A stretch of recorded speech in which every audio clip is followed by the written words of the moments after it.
मुरझाए फूल दोबारा नहीं खिलते, जिंदगी दोबारा नहीं मिलती। मिलने को तो मिल जाते हैं हजारों लोग दोबारा दुनिया में, मगर हजारों गलतियां माफ करने वाले माँ बाप नहीं मिलते। ये कहानी है एक नौजवान लड़के की जो गुस्से में अपने घर से निकल आया है और बड़बड़ा रहा है, छुपा कर रखते हैं सारे पैसे। एक मोटर बाइक ही तो मांगी थी मैंने, कोई खजाना तो नहीं मांग लिया। ठीक है कोई बात नहीं, अगर वो मुझे बाइक नहीं दिलाना चाहते तो मैं भी तब तक घर नहीं जाऊंगा जब तक कि मैं नई मोटर बाइक नहीं खरीद लेता। लड़का ये गुस्से में बड़बड़ाते हुए जा रहा, तभी उसके पैरों में कुछ चुभा। पैरों की तरफ देखा तब उसे रियलाइज हुआ कि वो हड़बड़ी में अपने बदले अपने पापा के जूते पहन कर आया। पैरों में क्या चुभ रहा है ये देखने उसने जूते चेक किए तो उसने पाया कि जूते में से एक छोटी सी कील उभर आई है जो बार बार उसे चुभकर घाव बनाने की कोशिश कर रही है। गुस्से में वो फिर बड़बड़ाया, मैं ठीक ही सोचता हूँ, मेरे पिता सच में बहुत कंजूस है।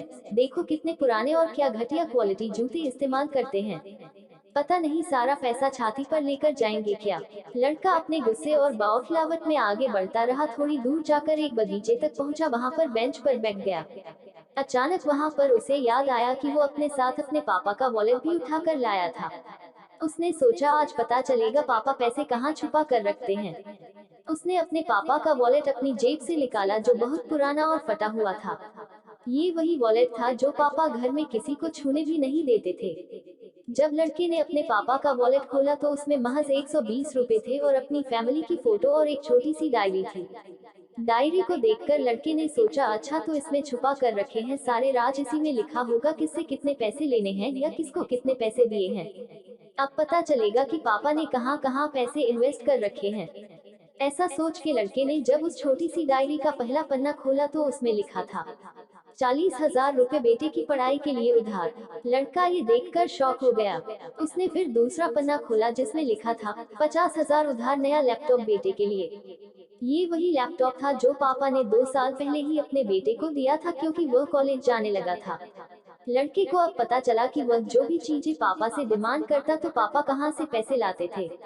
डायरी के इन दो पन्नों ने ही लड़के का गुस्सा पूरी तरह शांत कर दिया और उसके मन को पश्चाताप से भर दिया। लड़का एक एक करके डायरी के पन्ने पलटता रहा और उसकी आंखों में आंसुओं की धार बहने लगी जो हर पन्ना पलटने के बाद बढ़ती ही गई। उसे पता चलता गया कि पापा ने अपनी फैमिली की जरूरतों को पूरा करने के लिए किस किस से कितना उधार लिया है। पन्ना पलटते पलटते लड़का पिछले दिन की डेट तक पहुंचा। पिछले दिन की तारीख वाले पन्ने पर लिखा था 50,000 बेटे की बाइक के लिए। इस पन्ने को पढ़ते ही बेटे को लगने लगा कि वो इस दुनिया का सबसे खराब बेटा है।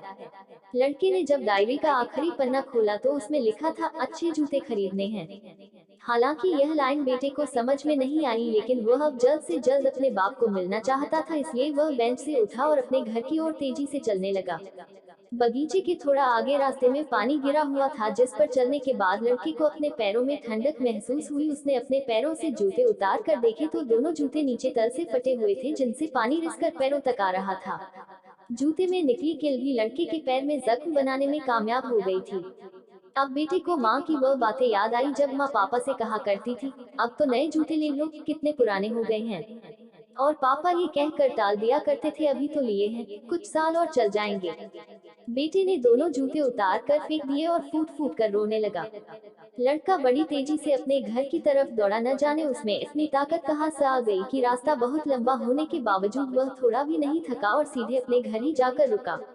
घर जाकर उसे पता चला कि पापा घर नहीं है, मगर उसे पता था कि पापा कहाँ मिलेंगे। वह तुरंत नजदीक के बाइक डीलर के शोरूम पर गया जहाँ पर उसका बाप उसके लिए नई गाड़ी खरीद रहा था।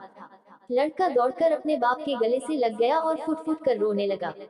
जब पिता ने लड़के से पूछा कि क्या हुआ तो लड़के ने अपने पिता से माफी मांगी और कहा कि मुझे बाइक नहीं चाहिए, इन पैसों से आप अपने लिए नए जूते खरीद लीजिए और आगे से मैं कोई भी चीज खुद के कमाए पैसे से ही लूंगा, मैं बड़ी मेहनत करूंगा और आपका कर्जा भी चुका दूंगा।